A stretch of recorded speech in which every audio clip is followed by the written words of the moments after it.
Indian idol থেকে সোজা playback.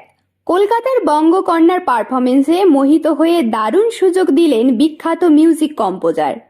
গত 5 জানুয়ারির রবিবাসরীয় পর্বে ইন্ডিয়ান আইডল সিজন 15-র মঞ্চে বিশেষ অতিথি হিসাবে উপস্থিত হয়েছিলেন বলিউডের বিখ্যাত জনপ্রিয় কম্পোজার ললিত পণ্ডিত। সেই পর্বে কলকাতার মানসী ঘোষ দিলওয়ালে দুলহানিয়া লে যায়েঙ্গে ছবিটি থেকে আশা ভোসলে এবং অভিজিৎ ভট্টাচার্যের গাওয়া যারা সা ঝুমলুমে গানটি গান, আর তার সেই গান শুনে রীতিমতো মোহিত হয়ে যান ললিত পণ্ডিত এবং অভিজিৎ ভট্টাচার্য। গায়ক তো নিজে উঠে গিয়ে মানসীর সঙ্গে গলা মেলান। ধুম মাচানো মানসীর পারফরমেন্স এতটাই ভালো ছিল যে মঞ্চে উপস্থিত সবাই তাকে বাহবা দিতে বাধ্য হন।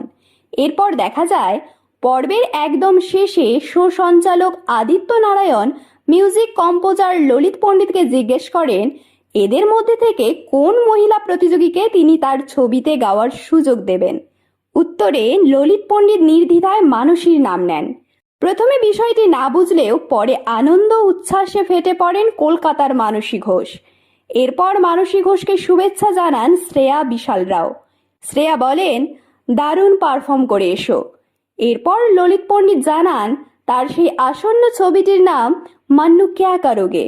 এই ছবিতেই একটি গান গেয়েছেন শান, আর তার সঙ্গে সেই গানেই মহিলা কণ্ঠ হিসেবে শোনা যাবে মানসীর গলা। সেটা শুনে বিশাল দাদলানি বলে ওঠেন, আমরাও দেখব মান্নু ক্যা করোগেতে মানসী কি করেছে। বলাই বাহুল্য, এমন রিয়েলিটি শো এর মঞ্চ থেকে সরাসরি প্লেব্যাকে সুযোগ পাওয়া যে বিরাট ব্যাপার, সে বিষয়ে কোনো সন্দেহ নেই। ইতিমধ্যেই এবারের ইন্ডিয়ান আইডলের মঞ্চ থেকে উড়িষ্যার জ্যোতিপ্রকাশ ওঝা, ইপসিত পাতি ও পাঞ্জাবের বাস্তব কুমার বিদায় নিলেও দুর্দান্ত পারফরমেন্স উপহার দিয়েই চলেছে বাঙালি প্রতিযোগীরা। তার মধ্যে মানসী ঘোষের এমন সুযোগ পাওয়া নিশ্চয়ই বাড়তি অক্সিজেন যোগাবে অন্য প্রতিযোগীদের। এরকম তথ্যমূলক ও অনুপ্রেরণামূলক ভিডিও পেতে আপনারা ফলো করবেন আমাদের একমাত্র ফেসবুক পেজ দ্য বংস প্রেস এবং সাবস্ক্রাইব করবেন ইউটিউব চ্যানেল দ্য বংস প্রেস। সকলের তরে সকলে আমরা, প্রত্যেকে আমরা পরের তরে। ধন্যবাদ, ভালো থাকবেন।